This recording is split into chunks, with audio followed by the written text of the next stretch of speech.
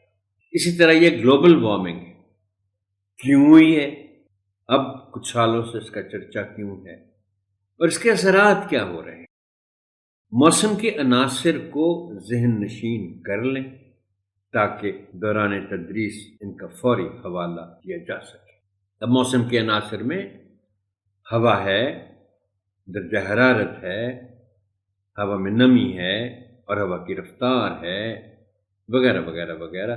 میں گزارش صرف یہ کرتا ہوں کہ یہ آپ کی جس کو کہتے ہیں نا کہ فنگر ٹپس پہ ہونے چاہیے اس کے عناصر، جب بھی ایسا موقع آئے تو فوراً آپ بتا سکیں بچوں کو کہ موسم کیا ہوتا ہے اور اس کے عناصر کون سے ہیں۔ آخری مشورہ پھر وہی معمول کا کہ پہلے سے کافی سوچ بچار کر کے منصوبہ بندی کریں کہ دی گئی سرگرمیوں یا عملی کام کو کیسے کروایا جائے، اور سرگرمیوں کو قابل عمل اور نتیجہ خیز بنانے کی کوشش کریں۔ اب ہم آتے ہیں فرہنگ الفاظ و معانی کی جانب۔ پہلا لفظ ہے نقل و حمل۔ اچھا، یہ ایک درستی بھی بچوں کو کروا دیں محترم ٹیچر، آپ بھی نوٹ کر لیں۔ عام طور پر اس لفظ کو پڑھا جاتا ہے نقل و حمل، وہ غلط ہے۔ یہ لفظ ہے نقل و حمل، نقل اور حمل۔ نقل و حمل کو انگریزی میں کہتے ہیں ٹرانسپورٹیشن، اور اردو میں اس کا مطلب ہے بار برداری۔ اب بار برداری سے مراد یہ ہے کہ کسی بھی سامان کو، اور انسان بھی سامان میں ہی آتے ہیں، انسانوں کو یا سامان کو ایک جگہ سے دوسری جگہ پہنچانے کو بار برداری کہتے ہیں۔ ابر آلود، ابر آلود، ابر بادل، آلود بھرا ہوا۔ ہم آلودگی کا بہت چرچا کرتے ہیں، اگرچہ اس آلودگی کے معنی مختلف ہیں، لیکن اس میں بھی یہ شامل ہے بات کہ وہ بھرا ہوا ہوتا ہے کچھ نقصان دہ کیمیکلز وغیرہ وغیرہ وغیرہ۔ یہ ابر آلود بادلوں سے بھرا ہوا۔ بارانی، بارانی کا مطلب ہے بارش والا۔ کچھ بارانی علاقے ہوتے ہیں، کچھ بارانی فصلیں ہوتی ہیں۔ بار کے معنی بارش کے۔ گلوبل، عالمی، پوری دنیا کا۔ بچوں کو آپ بتا سکتے ہیں کہ وہ اس سے پہلے واقفیت عامہ میں گلوبل سٹیزن کے کانسیپٹ میں پڑھ چکے ہیں، عالمی شہری۔ انٹرنیٹ کے حوالے سے نیٹیزن جس کو کہتے ہیں وہ گلوبل سٹیزن ہوتا ہے۔ تشویش، فکر، پریشانی، اندیشہ، ڈر، بشمول کے ساتھ ساتھ کو شامل کرتے ہوئے۔ آپ نے دیکھا میں ہر ٹیوٹوریل میں تدریسی مشوروں سے پہلے میں بات کرتا ہوتا ہوں متن کے مشمولات کا۔ یہ مشمولات اسی سے جڑا ہوا لفظ ہے، بشمول۔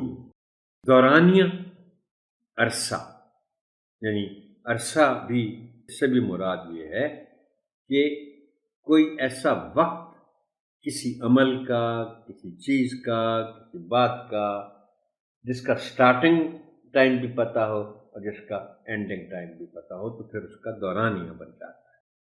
خول، چھلکا، اوپر کا غلاف، جیسے انڈے کا خول ہوتا ہے۔ گنجانی، گھنا ہونا، گنجان آباد جس کو کہتے ہیں۔ آبادی گنجان ہو سکتی ہے، درخت گنجان ہو سکتے ہیں، افزائش، گروتھ، بڑھنا یا پھیلنا، نومولد، نیا پیدا ہونے والا جس کی ولادت نئی نئی ہوئی ہو، ناخواندگی، پڑھے ہوئے نہ ہونا، خواندہ پڑھے ہوئے کو کہتے ہیں، خواندگی پڑھائی یا پڑھے ہوئے ہونے کا عمل، پڑھنے کا عمل، اور ناخواندگی پڑھے ہوئے نہ ہونا۔ اب ہم بات آتے ہیں متن سے متعلق تشریحات کی جانب، بات کرتے ہیں گلوبل وارمنگ۔ گلوبل وارمنگ یہ میں پڑھ دیتا ہوں جیسے کہ آپ دیکھ رہے ہیں اسکرین پر کہ یہ زمین کی فضا کے درجہ حرارت میں بتدریج اضافہ ہے۔ اس کے نتیجے میں گلیشیئرز کا پگھلاؤ ہے جس سے سیلاب آتے ہیں۔ محترم ٹیچر، آپ بچوں کو گلوبل وارمنگ کے معنی اور اثرات ذرا تفصیل سے بتائیں گے۔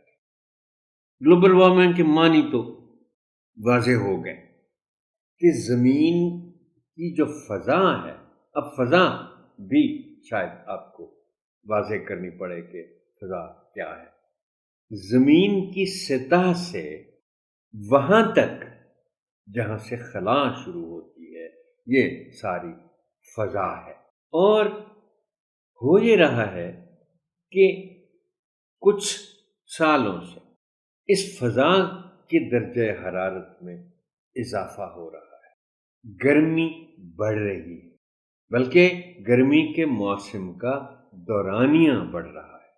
آپ بچوں کو مثال ایسی دیں جو ان کو آسانی سے سمجھ آ جائے، اور مثال یہ ہے، آپ ان کو بتائیں کہ بچوں، وہ لوگ جو اس وقت بوڑھوں میں شمار ہوتے ہیں ان کو زیادہ بہتر علم ہے، تجربہ ہے کہ آج سے 30-40 سال پہلے سردی کا موسم ذرا طویل ہوتا تھا۔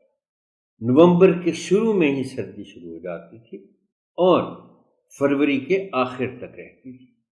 بہار کا موسم مارچ میں ہوتا تھا۔ اب یہ جب سے درجہ حرارت زمین کی فضا کا بڑھنا شروع ہوا ہے تو اس کا ایک نتیجہ یہ ہے کہ اب جو سردی کے موسم کا دورانیہ ہے وہ کم ہو گیا، اور اس کا ثبوت یہ ہے کہ اب نومبر میں سردی نہیں ہوتی، فروری میں بھی چند شروع کے دن چھوڑ کر نہیں ہوتی، لے دے کے دسمبر اور جنوری 2 مہینے رہ جاتے ہیں سردی کے، پہلے 4 مہینے ہوتے تھے۔ اب اس کا دوسرا جو اثر ہے گلوبل وارمنگ کا کہ پہاڑوں پر جو گلیشیئر ہوتے ہیں، یعنی برف پڑتی ہے جس کو سنو ہم کہتے ہیں، اور وہ سنو ظاہر ہے تھوڑی دیر کے لیے ہوتی ہے، اس کے بعد وہ آئس بن جاتی ہے اور میلوں دور تک وہ برف جمی رہتی ہے۔ اب اس کا تعلق موسم کے ساتھ ہے، وارمنگ کے ساتھ ہے۔ جب سردی کا موسم طویل ہوتا تھا تو یہ گلیشیئر بھی طویل عرصے تک پگھلتے نہیں تھے، جب گرمی شروع ہوتی تھی تو پھر پگھلنا شروع ہوتا۔ اب ظاہر بات ہے گلیشیئر جب پگھلتے ہیں تو ان کا پانی نیچے آتا ہے پہاڑوں سے، اور وہ ندیوں میں سے ہوتا ہوتا دریاؤں میں آتا ہے۔ اب چونکہ گلوبل وارمنگ کی وجہ سے گلیشیئر جلدی بھی پگھلنا شروع ہو جاتے ہیں اور زیادہ پگھلتے ہیں، اس کے نتیجے میں سیلاب آتے ہیں۔ پاکستان میں 2022 کا سیلاب پاکستان کی تاریخ میں سب سے بڑا سیلاب، اور اس کی وجہ گلوبل وارمنگ ہے۔ اس کے بعد ہم آتے ہیں زمین کے ماحول پر۔ زمین کا خول کیا ہے؟